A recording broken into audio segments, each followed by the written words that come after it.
Hi guys, welcome back to my channel. This is Kim with Creative Crafticality, and today I will be planning in my Big Happy Planner. This week we have the privilege of going with a friend to Disneyland. She works at Disneyland, so she's getting our family in, and that is awesome. She is a good friend of the family and of my daughter specifically, and so I wanted to do my spread in all things Mickey Mouse, of course. So I went through my stash of things that I had. I've had things collected for Disneyland for a long time because I've been several times, but I have not been to Disneyland in a while now, probably since my daughter was probably freshman in high school. So I went through my stuff and I found some papers that I wanted to use. These are, I'm not sure of what this brand is, but it is a cardstock Mickey Mouse. I had some scraps. I had Queen & Company. These are things I think I picked up at the Scrapbook Expo, but it's Magic Chevron. So it has this on one side, black dots in the other, and one that's called Magic Confetti Dots, also Queen & Company.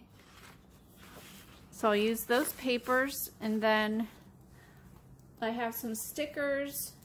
These are from Creative Memories. And then I have Fresh and Funky sticker borders, and they're from One Heart, One Mind, whatever brand that is. I'm sure I picked them up at a scrapbook store when those existed. And then I have these two sets of flower stickers that they're like layering, and so I had those left over, and I don't know what brand those are either, but I'm pretty sure I picked those up at the Scrapbook Expo. I also have this Sandy Lion Disney pack, and so I'll probably use like the I'm All Ears, or It All Started with the Mouse, and maybe the Big Mickey, something like that. And then the last thing I have are these Reminisce Real Magic stickers, and they kind of have some journaling squares and stuff, so I may cut those up to fit in the boxes, so I have, you know, I can write my planning in there. And then I have, you can see how old these are, 2006, 7, and 8, but I like these pieces here, so I think those would work well in the boxes. And then I can just use all these things here for decoration, so I have 2 of those. So that's what I have. Let's get this stuff cleared off and we will get started.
how it turned out. I think it is so cute. And I just love Mickey Mouse. I love Disneyland, everything. So I was happy to dive into my stash of things and pull them all together on a really cute spread. I'll probably use a black pen to go in and fill out the details, add pictures and things like that for the week. And yeah, I think it turned out really cute. So I hope you liked it too. Give it a thumbs up if you did. Leave me a comment and subscribe, and I'll see you again next time. This is Kim with Creative Crafticality. Bye. God bless.